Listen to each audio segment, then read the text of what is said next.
കൊക്കാടുപേട്ടിലെ ഭീകരമായ കൊലപാതകം. സ്വാൻ ലേക്ക് apartment case. September 10 വൈകുന്നേരം ഏകദേശം 5 മണിക്ക് ലിഫ്റ്റിലെ CCTV ദൃശ്യങ്ങളിൽ കാണുന്ന ഈ രണ്ടുപേരെ കണ്ടാൽ ഇവർ എത്ര ഭീകരമായ ഒരു കുറ്റകൃത്യം നടത്തിയിട്ടാണ് പോകുന്നതെന്ന് ആർക്കും ഊഹിക്കാൻ കഴിയില്ല. ഹൈദരാബാദിലെ സ്വാൻ ലേക്ക് അപ്പാർട്ട്മെന്റ്സിലെ ദൃശ്യങ്ങളാണിത്. 13ാം നിലയിലെ ഒരു ഫ്ലാറ്റിൽ നിന്നും ഈ രണ്ട് യുവാക്കൾ പുറത്തു വരുന്നതാണ് കാഴ്ച. അതിലൊരാളുടെ കയ്യിൽ ഒരു വലിയ ട്രാവൽ ബാഗ് ഉണ്ട്. ലിഫ്റ്റിൽ ബാഗുമായി യാതൊരു തടസ്സവുമില്ലാതെ അപ്പാർട്ട്മെന്റ് കെട്ടിടത്തിൽ നിന്നും പുറത്തേക്ക് പോകുന്നു. നിങ്ങളൊരു മനുഷ്യനായി കരുതുന്ന വ്യക്തിയുടെ ഉള്ളിൽ എത്ര വലിയ പിശാച് ഒളിഞ്ഞിരിക്കുന്നുണ്ടാവാമെന്ന് മുഖഭാവങ്ങളോ ശരീരഭാഷയോ കൊണ്ട് എപ്പോഴും തിരിച്ചറിയാൻ കഴിഞ്ഞെന്ന് വരില്ല. അതിൻ്റെ ഏറ്റവും വലിയ തെളിവാണ് ഈ ഫോട്ടോ. ഈ കേസ് ഹൃദയം മരവിപ്പിക്കുന്ന ഒന്നാണ്. ഇന്നത്തെ കാലത്ത് വിശ്വാസം എന്നത് ഒരു നേർത്ത നൂല് പോലെയായി മാറിയിരിക്കുന്നു. അത് പൊട്ടിച്ചെറിയാൻ ആളുകൾക്കൊരു മടിയുമില്ല. അതുകൊണ്ട് ഈ കേസ് നന്നായി ശ്രദ്ധിക്കുക. നിങ്ങൾക്കും ഇത് തീർച്ചയായും ഉപകാരപ്പെടും. പുതിയ ചാനലാണ്, സബ്സ്ക്രൈബും ചെയ്യുക. ഒന്ന് ലൈക്കും നിർബന്ധമായും ചെയ്യാൻ ശ്രമിക്കുക, മടി കാണിക്കരുത്. നേരെ ഈ കഥയിലേക്ക്. രാകേഷ് അഗർവാളിൻ്റെയും രേണു അഗർവാളിൻ്റെയും കുടുംബം IT ഹബ്ബായ സൈബറാബാദിൽ. രാകേഷ് അഗർവാളിൻ്റെയും രേണു അഗർവാളിൻ്റെയും ജീവിതത്തിൽ ഒരു മനുഷ്യൻ ആഗ്രഹിക്കുന്നതെല്ലാം ഉണ്ടായിരുന്നു. സ്വന്തം വീട്ടിൽ സുഖവും സമാധാനവും സമൃദ്ധിയും നിറഞ്ഞൊരു കുടുംബം. രാകേഷ് അഗർവാളിന് സ്റ്റീൽ ബിസിനസ്സായിരുന്നു. ഭാര്യ രേണു അഗർവാൾ വീടും കുടുംബവും ഭംഗിയായി നോക്കി നടത്തി. അവർക്ക് 2 മക്കളാണ്. മൂത്ത മകൻ ശുഭം, 26 വയസ്സ്, അച്ഛൻ്റെ സ്റ്റീൽ ബിസിനസ്സിൽ സഹായിക്കുന്നു. ഓമന മകൾ തമന്ന, 22 വയസ്സ്. ഈ സമയത്ത് ഉപരിപഠനത്തിനായി വീട്ടിൽ നിന്നും അകലെ മറ്റൊരു സംസ്ഥാനത്ത് പഠിക്കുകയാണ്. രേണുവും രാകേഷും 50 വയസ്സ് പിന്നിട്ടെങ്കിലും അവരുടെ ബന്ധത്തിൽ അതേ പുതുമയും സ്നേഹവും നിലനിന്നിരുന്നു. എന്നാൽ ജീവിതത്തിൽ മരണം ഏത് രൂപത്തിൽ, എപ്പോൾ, എങ്ങനെ പതുങ്ങിവന്ന് വാതിലിൽ മുട്ടുമെന്ന് അറിയാൻ കഴിയില്ലല്ലോ. ആ ഞെട്ടിക്കുന്ന നിമിഷം 2025 സെപ്റ്റംബർ 10. എല്ലാ ദിവസത്തെയും പോലെ വൈകുന്നേരം ഏകദേശം 7 മണിക്ക് രാകേഷ് അഗർവാളും മകൻ ശുഭവും ഫത്തേ നഗറിലെ തങ്ങളുടെ കടയിൽ നിന്നും വീട്ടിലേക്ക് മടങ്ങിയെത്തി. ഏറെ നേരം ഡോർബെല്ലടിച്ചിട്ടും പ്രധാന വാതിൽ തുറന്നില്ല. അദ്ദേഹം രേണുവിനെ വിളിച്ചെങ്കിലും ഫോൺ എടുത്തില്ല. ഇങ്ങനെ മുമ്പ് ഒരിക്കലും സംഭവിക്കാത്തതുകൊണ്ട് രാകേഷ് ഉടൻ തന്നെ മെയിൻ്റനൻസ് ഡിപ്പാർട്ട്മെൻറ്റ്സിലെ ചിദംബരഗുരു എന്ന പ്ലംബറെ വിളിച്ച് ബാൽക്കണി വഴി ഫ്ലാറ്റിനകത്തേക്ക് അയച്ചു. ഭാഗ്യവശാൽ ബാൽക്കണിയിലെ സ്ലൈഡിംഗ് ഡോർ തുറന്നിരുന്നു. എന്നാൽ മുറിയിൽ ഇരുട്ടായിരുന്നു. ആ പ്ലംബർ കഷ്ടിച്ച് അകത്ത് കിടന്നപ്പോൾ ഒരു സ്ത്രീ തറയിൽ കിടക്കുന്നത് കണ്ടു. അദ്ദേഹം കരുതിയത് അവർ ബോധരഹിതയായി വീണതാണെന്നാണ്. അതുകൊണ്ട് അദ്ദേഹം ഉടൻ അകത്ത് നിന്നും പ്രധാന വാതിൽ തുറന്നു. രാകേഷ് അഗർവാളും മകൻ ശുഭവും വീടിനകത്തേക്ക് കടന്ന് റൂമിലെ ലൈറ്റുകൾ ഓൺ ചെയ്തപ്പോൾ അവരുടെ കൺമുന്നിൽ കണ്ട കാഴ്ച അവരെ മരവിപ്പിച്ചു കളഞ്ഞു. കാരണം ഡ്രോയിങ് റൂമിലെ തറയിൽ രേണുവിൻ്റെ മൃതദേഹം രക്തത്തിൽ കുളിച്ചു കിടക്കുന്നു. രാകേഷ് അഗർവാളിൻ്റെയും ശുഭത്തിൻ്റെയും നിലവിളി കേട്ട് അയൽവാസികളും കെട്ടിടത്തിലെ മറ്റ് താമസക്കാരും അവിടെ എത്തി. ഈ രംഗം അത്ര ഭീകരമായിരുന്നു. കണ്ടവരുടെയെല്ലാം ആത്മാവ് ഞെട്ടിവിറച്ചു. സന്തോഷത്തോടെ ജീവിച്ചൊരു കുടുംബത്തിന് ഇങ്ങനെയൊന്ന് സംഭവിക്കുമെന്ന് ആർക്കെങ്കിലും സങ്കല്പിക്കാൻ പോലും കഴിയുമോ? പോലീസ് അന്വേഷണം. എങ്ങനെയൊക്കെയോ രാകേഷ് അഗർവാൾ സ്വയം നിയന്ത്രിച്ച് പോലീസിൽ വിവരമറിയിച്ചു. ACP ഓഫീസിൽ നിന്നും വെറും 300 മീറ്റർ അകലെയുള്ള സ്വാൻ ലേക്ക് ടൗൺഷിപ്പ് എന്ന ഹൈഫൈ പോഷ് സൊസൈറ്റിയിലാണ് ഈ കുറ്റകൃത്യം നടന്നതുകൊണ്ട് കേവലം 10 മിനിറ്റിൻ്റെ ഉള്ളിൽ തന്നെ ഉന്നത പോലീസ് ഉദ്യോഗസ്ഥരോടൊപ്പം വൻ പോലീസ് സംഘം സ്ഥലത്തെത്തി. അവരോടൊപ്പം വന്ന ഡോഗ് സ്ക്വാഡും ഫിംഗർ പ്രിൻ്റ് വിദഗ്ധരും ക്രൈം സീൻ പരിശോധിക്കാൻ തുടങ്ങി. ക്രൈം സീൻ വളരെ ഭയാനകമായിരുന്നു. രേണുവിൻ്റെ കൈകളും കാലുകളും കയറുകൊണ്ട് ബന്ധിച്ചിരിക്കുന്നു. വീട്ടിലെ അലമാരകളും സാധനങ്ങളും വലിച്ചു വാരിയിട്ടിരിക്കുന്നു. ഹാളിലെ തറയിലും സോഫയിലുമെല്ലാം രക്തമായിരുന്നു. അടുത്ത് തന്നെ രക്തം പുരണ്ടൊരു പ്രഷർ കുക്കറും കിടക്കുന്നുണ്ടായിരുന്നു. ഞെട്ടിക്കുന്നത് എന്താണെന്ന് വെച്ചാൽ മൃതദേഹത്തിൻ്റെ അവസ്ഥ വളരെ മോശമായിരുന്നു. ആരോ അതിഭീകരമായ ദേഷ്യത്തോടെ അവരെ കൊലപ്പെടുത്തിയതുപോലെ തോന്നി. രേണു അഗർവാളിൻ്റെ ഫ്ലാറ്റിന് പുറത്ത് കെട്ടിടത്തിലെ താമസക്കാരുടെ വലിയ ആൾക്കൂട്ടം തടിച്ചുകൂടിയിരുന്നു. എല്ലാവരുടെയും മനസ്സിൽ നിരവധി ചോദ്യങ്ങളുണ്ടായിരുന്നു. എന്നാൽ ഈ ചോദ്യങ്ങളോടൊപ്പം ഭയവും നിറഞ്ഞു. ചോദ്യം ഇതാണ്: ആരാണ് ഇതിൻ്റെ പിന്നിൽ? ആരാണ് ഇത്രയധികം വെറുപ്പോടെ അവരെ പീഡിപ്പിച്ച് കൊലപ്പെടുത്തിയത്? ഭയം ഈ കാര്യത്തിലായിരുന്നു. ACP ഓഫീസിൽ നിന്നും 300 മീറ്റർ മാത്രം ദൂരമുള്ള ഇത്രയും ഉയർന്ന സുരക്ഷയുള്ള ഒരു സൊസൈറ്റിയിൽ പോലും ഒരാൾ സ്വന്തം വീടിൻ്റെ ഉള്ളിൽ സുരക്ഷിതനല്ലെങ്കിൽ പിന്നെ എവിടെയാണ് സുരക്ഷിതത്വം? അവിടുത്തെ താമസക്കാർക്കും രേണുവിൻ്റെ കുടുംബങ്ങൾക്കും ഒരുപോലെ വല്ലാത്ത ഞെട്ടലായിരുന്നു ഈ സംഭവം. ഭർത്താവിനും മക്കൾക്കുമൊപ്പം സന്തോഷകരമായ ജീവിതം നയിച്ചിരുന്ന ആ വീട് അവരുടെ അവസാന ശ്വാസത്തിന് സാക്ഷിയായി എന്ന് മാത്രമല്ല, ഇത് ചെയ്തവർ അവരുമായി നല്ല പരിചയമുള്ളവരായിരുന്നു. ക്രൈം സീൻ അനുസരിച്ച് ഇത് മോഷണത്തിനും കൊള്ളയ്ക്കും വേണ്ടിയുള്ള കൊലപാതകമായാണ് തോന്നിയത്. എന്നാൽ ഒരു അപ്പാർട്ട്മെൻറ്റ് കെട്ടിടത്തിൽ ഒരു അപരിചിതൻ ഇങ്ങനെ കയറി വന്ന് ഇത് ചെയ്യുകയും എന്നിട്ട് വളരെ അനായാസം പുറത്തു പോവുകയും ചെയ്യുന്നത് പോലീസിന് മനസ്സിലാക്കാൻ കഴിഞ്ഞില്ല. അതിനാൽ പോലീസ് ആദ്യം രാകേഷ് അഗർവാളിനോട് ചില ചോദ്യങ്ങൾ ചോദിച്ചു. രാകേഷ് അഗർവാൾ പറഞ്ഞു, പതിവ് പോലെ ഉച്ചയ്ക്ക് 5 മണിയോടെ തൻ്റെ കടയിൽ നിന്നും രേണുവിനെ പലതവണ വിളിച്ചു. എന്നാൽ ഫോൺ എടുക്കാതായപ്പോൾ താൻ വിചാരിച്ചു രേണു വീട്ടിലെ എന്തെങ്കിലും ജോലിയിൽ തിരക്കായിരിക്കുമെന്ന്. വീട്ടിൽ ബലമായി പ്രവേശിച്ചതിൻ്റെ ഒരു ലക്ഷണവും ഉണ്ടായിരുന്നില്ല. അതായത് കൊലയാളി ഒന്നുകിൽ വീട്ടിൽ തന്നെയുള്ള ആളായിരുന്നു, അല്ലെങ്കിൽ മറ്റാരോ അവനെ സഹായിച്ചു. എന്തായാലും പോലീസ് മൃതദേഹം പോസ്റ്റ്മോർട്ടത്തിനായി ഗാന്ധി ആശുപത്രിയിലേക്ക് അയച്ച് അന്വേഷണം ആരംഭിച്ചു. പോസ്റ്റ്മോർട്ടം റിപ്പോർട്ടും CCTV ദൃശ്യങ്ങളും. അടുത്ത ദിവസം വന്ന പോസ്റ്റ്മോർട്ടം റിപ്പോർട്ട് അനുസരിച്ച് രേണുവിൻ്റെ ശരീരത്തിൽ കത്തിയും കത്രികയും ഉപയോഗിച്ചുള്ള 40ഓളം മുറിവുകൾ, മുറിച്ച പാടുകൾ. അവരുടെ തലയ്ക്ക് പ്രഷർ കുക്കർ കൊണ്ട് പലതവണ അടിച്ചു ഞെരിച്ചു. മൂർച്ചയുള്ള ആയുധം കൊണ്ട് കഴുത്തറുത്ത് കൊലപ്പെടുത്തി. മരണസമയം സെപ്റ്റംബർ 10 ഉച്ചയ്ക്ക് 3-നും 5-നും ഇടയിലായിരുന്നു. അതായത് രാകേഷ് അഗർവാൾ വീട്ടിലേക്ക് വിളിച്ച സമയത്ത് രേണു അഗർവാൾ മരിച്ചിരുന്നു.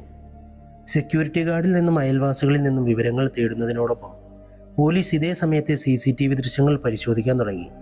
അതിൽ 5:05-ന് 2 പേർ ട്രാവൽ ബാഗുമായി അവരുടെ ഫ്ലാറ്റിൽ നിന്നും പുറത്തേക്ക് പോകുന്നത് കണ്ടു. ഫ്ലാറ്റിൽ നിന്നും പുറപ്പെട്ടവർ ലിഫ്റ്റിൽ പ്രവേശിച്ചു. തുടർന്ന് ബേസ്മെൻറ്റിലെ പാർക്കിങ്ങിലേക്ക് പോയി. ബേസ്മെൻറ്റ് പാർക്കിങ്ങിലെ CCTV ക്യാമറയിൽ ഇവർ ഒരു സ്കൂട്ടിയിൽ പുറത്തേക്ക് പോകുന്നത് കണ്ടു. പോലീസ് ഈ CCTV ദൃശ്യങ്ങൾ രാകേഷ് അഗർവാളിനെ കാണിച്ചപ്പോൾ വീഡിയോയിൽ വ്യക്തമായി കാണുന്ന ഒരാളെ അദ്ദേഹം ഹർഷാണെന്ന് തിരിച്ചറിഞ്ഞു. വെറും 10 ദിവസം മുമ്പ് മാത്രമാണ് ഹർഷിനെ കുക്കായി ജോലിക്കെടുത്തത്. ഹർഷിനൊപ്പമുണ്ടായിരുന്ന രണ്ടാമത്തെയാൾ റോഷനായിരുന്നു. ഇയാൾ 14-ാം നിലയിൽ താമസിക്കുന്ന റിയയുടെ വീട്ടിലെ ജോലിക്കാരനായിരുന്നു. കഴിഞ്ഞ 11 മാസമായി അവിടെ ജോലി ചെയ്യുന്ന റോഷനെ അവർ വളരെയധികം വിശ്വസിച്ചിരുന്നു. അതുകൊണ്ടാണ് വീട്ടുജോലികൾക്കും സാധനങ്ങൾ വാങ്ങാനുമായി റിയ തൻ്റെ സ്കൂട്ടിയുടെ താക്കോൽ അവന് നൽകിയിരുന്നത്. ആ സ്കൂട്ടർ എടുത്താണ് ഇരുവരും അവിടെ നിന്നും പോയത്. ഇരുവരും കൊൽക്കത്തയിലെ ഒരേ ഏജൻസിയുമായി ബന്ധമുള്ളവരാണ്. ഈ ഏജൻസി ഝാർഖണ്ഡ്, ബീഹാർ, വെസ്റ്റ് ബംഗാൾ എന്നിവിടങ്ങളിൽ നിന്നുള്ള വേലക്കാർ, ഡ്രൈവർമാർ, കുക്കുകൾ, മറ്റ് ജോലിക്കാർ എന്നിവരെ വിവിധ സംസ്ഥാനങ്ങളിലേക്ക് നൽകുന്ന ജോലിയാണ് ചെയ്യുന്നത്. രാകേഷ് അഗർവാൾ പറഞ്ഞു, വീട്ടിൽ നിന്നും വില കൂടിയ സാധനങ്ങൾ, ആഭരണങ്ങൾ, പണം എന്നിവ നഷ്ടപ്പെട്ടിട്ടുണ്ട്. ആ ട്രാവൽ ബാഗിൽ മോഷ്ടിച്ച സാധനങ്ങൾ ഉണ്ടാകുമെന്ന് പോലീസ് ഊഹിച്ചു. പോലീസ് ആ ടൗൺഷിപ്പിൽ നിന്നും പുറത്തേക്ക് പോകുന്ന എല്ലാ റോഡുകളിലെയും ഹൈവേകളിലെയും ക്യാമറകൾ പരിശോധിക്കാൻ തുടങ്ങി. ഒപ്പം ആ സ്കൂട്ടിയുടെ നമ്പർ എല്ലാ പോലീസ് സ്റ്റേഷനിലേക്കും കൈമാറി. ഈ 2 പേരെയും ജോലിക്കെടുത്ത ഏജൻസിയുടെ ഉടമയായ ശങ്കറിനെ പോലീസ് ബന്ധപ്പെട്ടു. ഇവർ ഇരുവരും ഝാർഖണ്ഡ് തലസ്ഥാനമായ റാഞ്ചിയിൽ നിന്നുള്ളവരാണെന്ന് അവിടെ നിന്നും പോലീസിന് വിവരം ലഭിച്ചു. ഇവരെ പെട്ടെന്ന് പിടിക്കേണ്ടത് അത്യാവശ്യമായിരുന്നു. അതിനാൽ പോലീസിൻ്റെ 5 ടീമുകൾ രൂപീകരിച്ചു. അതിൽ 3 ടീമുകൾ ബസ് സ്റ്റേഷനുകൾ, റെയിൽവേ സ്റ്റേഷനുകൾ, ടാക്സി സ്റ്റാൻഡുകൾ എന്നിവിടങ്ങളിൽ ശ്രദ്ധ കേന്ദ്രീകരിച്ചു. മറ്റ് 2 പോലീസ് ടീമുകൾ ഉടൻ റാഞ്ചിയിലേക്ക് തിരിച്ചു. ഈ CCTV ക്യാമറയിൽ ഇരുവരും ഹൗസിംഗ് കോളനിയിലേക്ക് പോകുന്നത് കണ്ടിരുന്നു. അത് പിന്തുടർന്ന പോലീസ് മദാപൂരിൽ വെച്ച് ആ സ്കൂട്ടി കണ്ടെത്തി. ഇവർ 2 പേരെയും പിടികൂടുന്നത് പോലീസിന് ഒരു വെല്ലുവിളിയായിരുന്നു. അതിനാൽ പോലീസ് ഈ 2 പ്രതികളുടെ ഫോട്ടോകളും ലിഫ്റ്റിലെ CCTV വീഡിയോയും സോഷ്യൽ മീഡിയ വഴി പ്രചരിപ്പിച്ചു. അങ്ങനെ പോലീസ് കാത്തിരുന്ന ആ അവസരം ലഭിച്ചു. ഒരു ക്യാബ് കമ്പനി ഉടമയുടെ കോള് പോലീസ് സ്റ്റേഷനിലേക്ക് എത്തി. തൻ്റെ കമ്പനിയിലെ ക്യാബ് ഡ്രൈവർ ഇരുവരെയും തിരിച്ചറിഞ്ഞിട്ടുണ്ടെന്നും സെപ്റ്റംബർ 10 രാത്രി താനിവരെ സെക്കന്ദരാബാദിൽ നിന്ന് റാഞ്ചിയിലേക്ക് കൊണ്ടുപോയിരുന്നുവെന്നും അതിനായി 15,000 രൂപ അഡ്വാൻസ് വാങ്ങിയിരുന്നുവെന്നും അദ്ദേഹം അറിയിച്ചു. അതായത് കൊലപാതകം ചെയ്ത ശേഷം ഈ 2 സമർത്ഥരും സെക്കന്ദരാബാദിൽ നിന്നും റാഞ്ചിയിലേക്ക് ഏകദേശം 1250 കിലോമീറ്റർ ദൂരം ക്യാബിൽ യാത്ര ചെയ്തു. അടുത്ത ദിവസം വൈകുന്നേരം 9 മണിക്ക് അവർ റാഞ്ചിയിൽ എത്തിച്ചേരുകയും ചെയ്തു. പോലീസിൻ്റെ 2 ടീമുകൾ റാഞ്ചിയിലേക്ക് പോയി കഴിഞ്ഞു. അവിടെ എത്തിയവർ ക്യാബ് ഡ്രൈവറുടെ മൊബൈൽ റെക്കോർഡ്സിൽ നിന്ന് ലഭിച്ച ടവർ ലൊക്കേഷനും അവസാനത്തെ ഡ്രോപ്പ് പോയിന്റും പരിശോധിച്ചു. കൂടാതെ പേയ്മെൻറ്റ് UPI വഴിയായിരുന്നു എന്നതും പോലീസിന് ഈ 2 പ്രതികളിലേക്ക് എത്താൻ കൂടുതൽ ബുദ്ധിമുട്ടേണ്ടി വന്നില്ല. ഒടുവിൽ അടുത്ത ദിവസം, അതായത് 2025 സെപ്റ്റംബർ 12-ന് ഇവരെ പിന്തുടർന്ന് റോഷൻ്റെ കസിൻ രാജു വർമ്മയുടെ വീട്ടിൽ നിന്നും പോലീസ് അറസ്റ്റ് ചെയ്തു. ഹർഷിനെയും റോഷനെയും മാത്രമല്ല, അവർക്ക് അഭയം നൽകിയ കുറ്റത്തിന് രാജു വർമ്മയെയും പോലീസ് കസ്റ്റഡിയിലെടുത്തു. കുറ്റസമ്മതവും ഞെട്ടിക്കുന്ന പശ്ചാത്തലവും. ഇവർ 2 പേരും പോലീസിനോട് നടത്തിയ കുറ്റസമ്മതം കേട്ടാൽ നിങ്ങളും ഞെട്ടും. അതോടൊപ്പം ഇന്നത്തെ മാറുന്ന കാലഘട്ടവുമായി ബന്ധപ്പെട്ട പല ചോദ്യങ്ങളും നിങ്ങളുടെ മനസ്സിൽ വരും. രേണു അഗർവാളിന് കുറച്ചു നാൾ മുമ്പ് ഒരു ശസ്ത്രക്രിയ കഴിഞ്ഞിരുന്നു. അതിനാൽ ഭക്ഷണം പാകം ചെയ്യാൻ അവർക്ക് ഒരു കുക്കിനെ ആവശ്യമുണ്ടായിരുന്നു. തൻ്റെ മുകളിലത്തെ നിലയിൽ താമസിച്ചിരുന്ന റിയ അഗർവാളുമായി അവർ ഇക്കാര്യം സംസാരിച്ചു. കഴിഞ്ഞ 11 മാസമായി റിയയുടെ വീട്ടിൽ ജോലി ചെയ്യുന്ന റോഷൻ സിംഗ് എന്ന വീട്ടുജോലിക്കാരൻ്റെ കാര്യത്തിൽ അവർക്ക് നല്ല മതിപ്പും വിശ്വാസവും ഉണ്ടായിരുന്നു. ഈ നല്ല അഭിപ്രായം കേട്ട് രേണു റിയ അഗർവാളിനോട് ഇതുപോലൊരു നല്ല സഹായിയെയും കുക്കിനെയും ഏർപ്പാടാക്കാൻ ആവശ്യപ്പെട്ടു. അങ്ങനെയാണ് റോഷനെ നിയമിച്ച അതേ ഏജൻസിയുമായി ബന്ധമുള്ള ഹർഷ് രംഗപ്രവേശനം ചെയ്യുന്നത്. റോഷന് ഹർഷിനെ അറിയാമായിരുന്നു. ഇരുവരും ഒരേ നഗരമായ റാഞ്ചിയിൽ നിന്നുള്ളവരായിരുന്നു. അതിനാൽ 2025 ഓഗസ്റ്റ് 31 രേണു അഗർവാൾ ഹർഷിനെ കുക്കാക്കി നിയമിച്ചു. ഹർഷ് രേണു അഗർവാളിൻ്റെ വീട്ടിൽ രാവിലെയും വൈകുന്നേരം ഭക്ഷണം പാകം ചെയ്യാൻ തുടങ്ങി. ഇതിനു മുമ്പ് ഇത്രയും ഹൈഫൈ സൊസൈറ്റിയിൽ ഹർഷ് ജോലി ചെയ്തിട്ടില്ലായിരുന്നു. ഈ ആഡംബരം അവന് പുതിയതായിരുന്നു. ഈ ആഡംബരത്തിൻ്റെ തിളക്കത്തിൽ ഒരു ദിവസം വീട് വൃത്തിയാക്കുമ്പോൾ തുറന്നു കിടന്ന അലമാരയിലെ ലോക്കറിലും വില കൂടിയ വാച്ചുകളിലും അവൻ്റെ കണ്ണുപെട്ടു. ഇവിടെ നിന്നുമാണ് അവൻ്റെ മനസ്സിൽ ദുഷ്ടചിന്തകൾ കയറിയത്. സെപ്റ്റംബർ 8 വൈകുന്നേരം ഭക്ഷണം പാകം ചെയ്ത ശേഷം അവൻ റോഷനെ കാണാൻ പോയി. ആ ലോക്കറിനെ കുറിച്ച് അവൻ റോഷനോട് പറഞ്ഞു. ഇത്രയും പണക്കാരുടെ വീട്ടിൽ ഒരുപാട് ആഭരണങ്ങളും പണവും ഉണ്ടാകുമെന്ന് അവൻ ഊഹിച്ചു. അങ്ങനെ ഹർഷ് രേണു അഗർവാളിൻ്റെ വീട്ടിൽ മോഷണം നടത്താൻ പദ്ധതിയിടുകയും അതിൽ റോഷനെയും പങ്കുചേർക്കുകയും ചെയ്തു. ഹർഷ് ജോലിക്ക് കയറിയിട്ട് ഒരാഴ്ച മാത്രമേ ആയിരുന്നുള്ളൂ. എങ്കിലും അവൻ്റെ ദുരുദ്ദേശം നേരത്തെ തുടങ്ങിയിരുന്നു. അതിനാൽ അവൻ വീട്ടിലെ എല്ലാ അംഗങ്ങളുടെയും ദിനചര്യകൾ ശ്രദ്ധിച്ചു.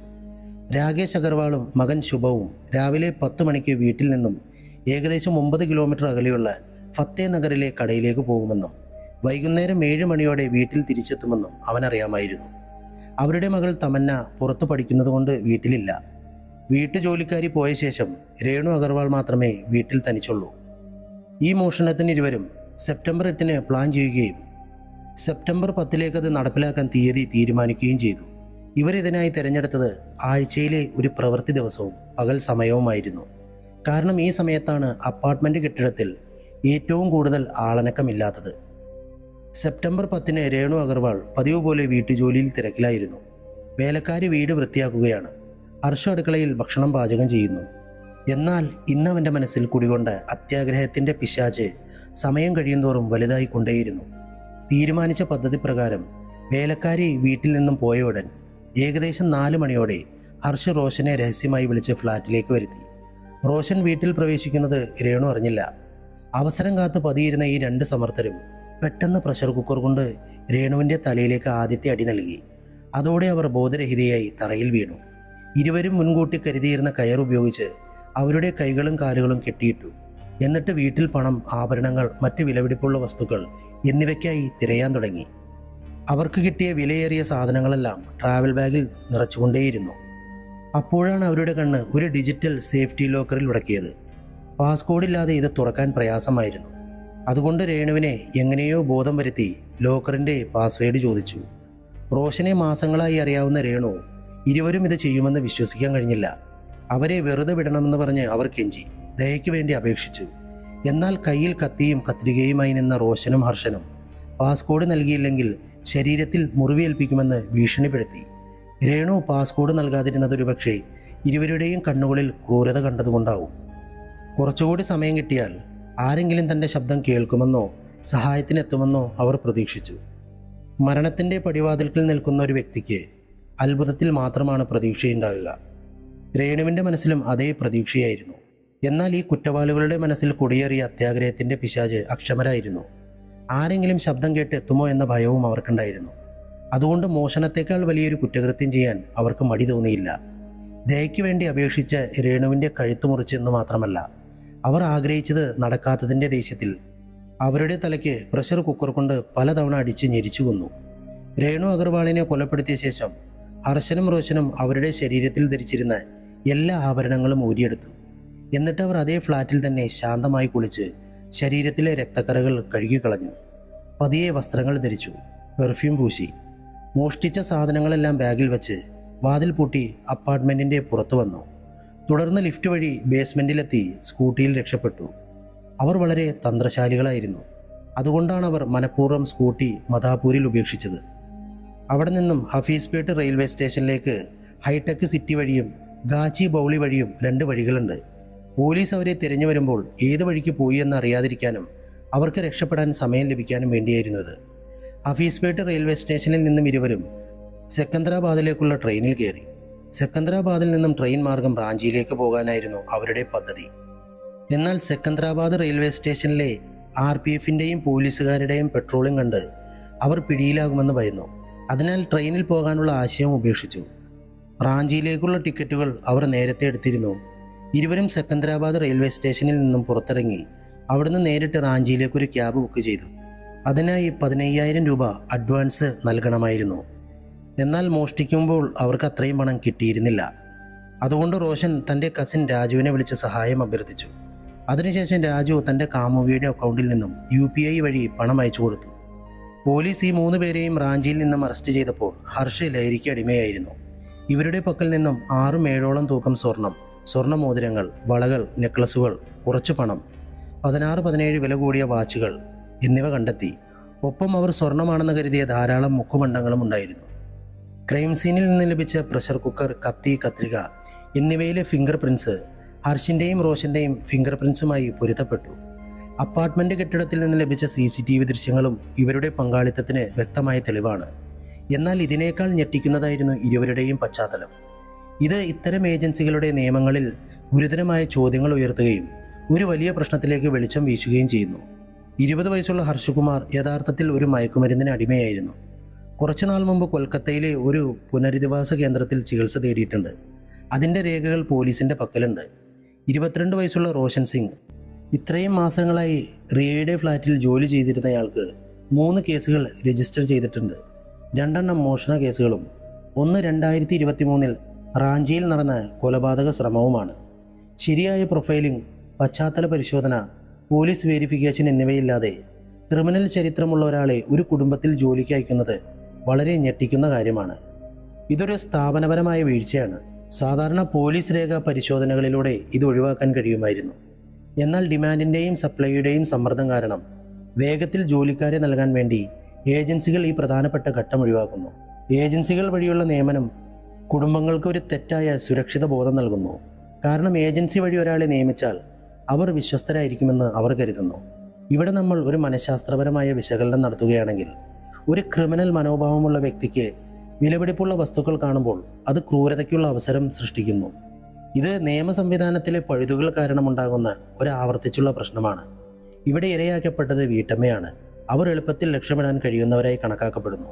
അതുകൊണ്ട് നമ്മുടെയെല്ലാം കുടുംബങ്ങളിലെ സ്ത്രീകളുടെ സുരക്ഷയാണ് ഏറ്റവും വലിയ അപകടത്തിൽ. അതുകൊണ്ട് ഏതൊരാളെയും ജോലിക്കെടുക്കുമ്പോൾ ഏജൻസികളെ മാത്രം ആശ്രയിക്കാതെ വ്യക്തിപരമായി ക്രോസ് ചെക്ക് ചെയ്യുകയും പോലീസ് വെരിഫിക്കേഷൻ നടത്തുകയും ചെയ്യേണ്ടത് എല്ലാ കുടുംബങ്ങൾക്കും അത്യാവശ്യമാണ്. നിങ്ങളുടെ വിലപിടിപ്പുള്ള സാധനങ്ങൾ അനാവശ്യമായി കാണിക്കരുത്. CCTV സുരക്ഷാ സംവിധാനങ്ങൾ സ്ഥാപിച്ചുകൊണ്ട് നിങ്ങളുടെ കുടുംബത്തിൻ്റെ സുരക്ഷ കൂടുതൽ ശക്തമാക്കുക. ഈ പ്ലേസ്മെൻറ്റ് ഏജൻസികൾക്കെതിരെയും കർശനമായ നിയമങ്ങൾ ഉണ്ടാകണം. കാരണം അവരുടെ ഒരു അശ്രദ്ധ ഒരു കുടുംബത്തെ മുഴുവനും നശിപ്പിക്കും. ഈ കേസ് നമ്മുടെ വീടുകളിൽ ജോലി ചെയ്യുന്ന വേലക്കാർ, പാചകക്കാർ, ഡ്രൈവർമാർ, മറ്റ് ജോലിക്കാർ എന്നിവരെ സംശയത്തോടെ കാണാൻ വേണ്ടിയുള്ളതല്ല. കാരണം ലക്ഷക്കണക്കിന് ആളുകൾ അവരുടെ കുടുംബത്തെ പോറ്റാൻ വേണ്ടി സത്യസന്ധമായി രാവും പകലും കഷ്ടപ്പെടുന്നുണ്ട്. തങ്ങളുടെ കുടുംബത്തിന് ഭക്ഷണം, വസ്ത്രം, വീട് എന്നിവ നൽകാൻ വേണ്ടി നല്ല ഉദ്ദേശത്തോടെ അവർ മറ്റുള്ളവരുടെ വീടുകളിൽ ജോലി ചെയ്യുന്നുണ്ട്. അതുകൊണ്ട് ഇത് എല്ലാ വീട്ടുജോലിക്കാരെയും കുറിച്ചുള്ള കഥയല്ല. സംവിധാനത്തിലെ പോരായ്മകളും പിഴവുകളും മുതലെടുത്ത് ഒരു കുടുംബത്തിൻ്റെ 4 ചുവരുകൾക്കുള്ളിൽ പ്രവേശിക്കുന്ന ക്രിമിനൽ ചരിത്രമുള്ള ആളുകളുടെ കഥയാണിത്. നിങ്ങളിൽ ചിലർ പറയും, വീട്ടുജോലിക്കാർ, അപരിചിതർ എന്നിവരിൽ നിന്ന് മാത്രമല്ല, വർഷങ്ങളായി അറിയുന്ന സ്വന്തം ആളുകൾ പോലും ചിലപ്പോൾ കുറ്റകൃത്യങ്ങൾ ചെയ്യുമെന്ന്. അങ്ങനെയെങ്കിൽ അങ്ങനെ ആരെയാണ് വിശ്വസിക്കേണ്ടത്? ഒരു പരിധിവരെ ഇത് സത്യമാണ്. ഇന്നത്തെ കാലത്ത് വിശ്വാസത്തിൻ്റെ വേരുകൾ ദുർബലമായിക്കൊണ്ടേയിരിക്കുന്നു. എന്നാൽ അതിനർത്ഥം നമ്മൾ എല്ലാവരെയും ഒരേ കണ്ണോടെ കാണണമെന്നല്ല. കാരണം വിശ്വാസമില്ലാതെ ഒരു കുടുംബത്തിനോ സമൂഹത്തിനോ നിലനിൽക്കാൻ കഴിയില്ല. അതുകൊണ്ട് വിശ്വസിക്കുക, എന്നാൽ അന്ധമായ വിശ്വാസം ഒഴിവാക്കുക. കാരണം സുരക്ഷ എന്നാൽ വിശ്വാസത്തോടൊപ്പം ജാഗ്രതയുമാണ്. അങ്ങനെ അടുത്ത ക്രൈം സ്റ്റോറിയുമായി വീണ്ടും വരുന്നതുവരെ സബ്സ്ക്രൈബ് ചെയ്യുക, ലൈക്ക് ചെയ്യുക. Love you all. ബൈ.